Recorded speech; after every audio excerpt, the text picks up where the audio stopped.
Артем Викторович менің есімде қалған бойынша ол үйіне барлық зат жинай беретін. Ол антиквариатты әлемдегі бар нәрсені артық жақсы көретін. Ескі кітаптар, сағаттар, тиындар, шкафтар мен жәшіктер, сонымен қатар майлы суреттерге әуесқой болатын. Адам портреттерінің барлық түрін жақсы көретін. Бұл заттар күн сайын барған сайын артып бара жатты. Ол әдеттегідей серуенге шығып, жергілікті базарға баруды шешті.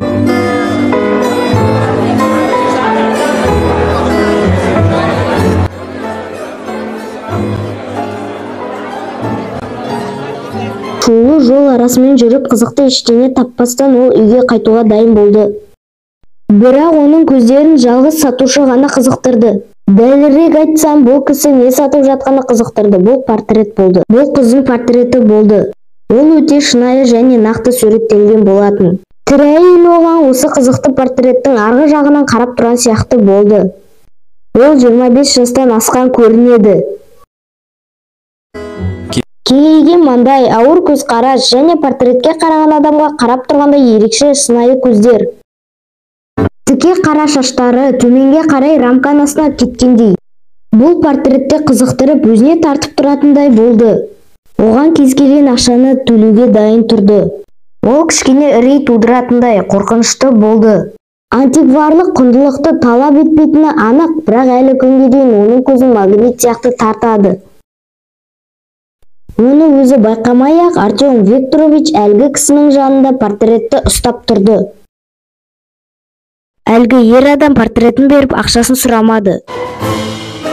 Ол жай ғана алғыс айтып портретке біртүрлі қарап кетіп қалды. Ескі коллекционер қолына түсірген портретін ұстап жүріп келе жатып, көшеде тағы базарлар тауып алды. Содан кейін оның бұл игілікті тегін алған есіне түсіп, үйіне қайтты. Портрет тек жатын бөлмесінде жақсы көрінді. Бәрібір басқа қабырғаларда орын болмады. Бәрі ескі суреттер мен кабелендерге толы болды.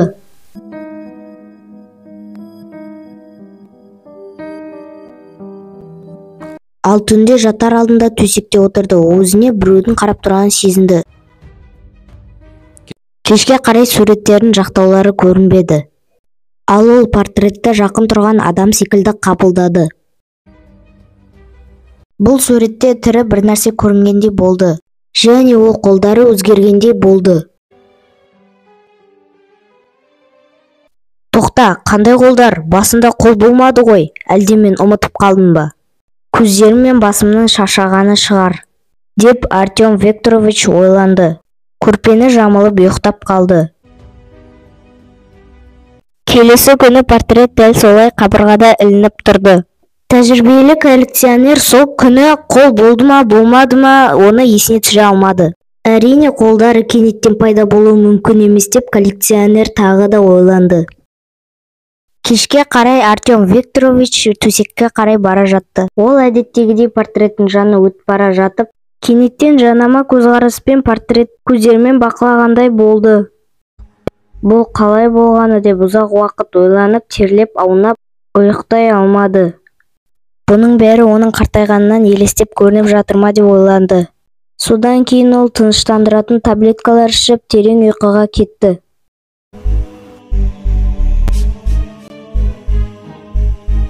Келесі түнде де портрет оған көз алмай қарады. Артем Викторович есімнен адастым деп ойлады. Ұйықтайын деп жатып, суретке тағы бір қарап еді. Оның денесін қорқыныш баурады. Тынысы тарылып, жүрегі кеудесін жарып шығарғандай болды. Портретте әлгі қыз емес, басқа күлімсіреп тұрған қорқынышты адамның жүзі болды. Әйтсе де оны шүберекпен жауып немесе еденге қойғысы келді. Ал таңертең оны енді қорқытпас үшін қоймаға қойғысы келді. Коллекционер өзінің есінен адасқанын түсінді. Енді тұра бергенде портреттің қозғалып жатқанын байқады. Қолдары кеудесінде болған қыздың қолдары созылып, картинадан шығып кетті. Қатты қорыққаны соншалық сол күйде тұра алмай қалды. Ұзын қолдар әлі де созылып келе жатты. Оның қатты созылған соншалық оның аяғына да жетті. Қолдары бүкіл бөлмені айналып, оның аяғына келді. Жіңішке тырнақ қолдары оның аяғын ұстап алды. Ол терең қорқынышпен ауырсынып, орнынан талып қалды. Ал қолдар оны суретке сүйреп алып кетті. Ал коллекционер болса қорқынышты портреттің қараңғылығында жоғалды.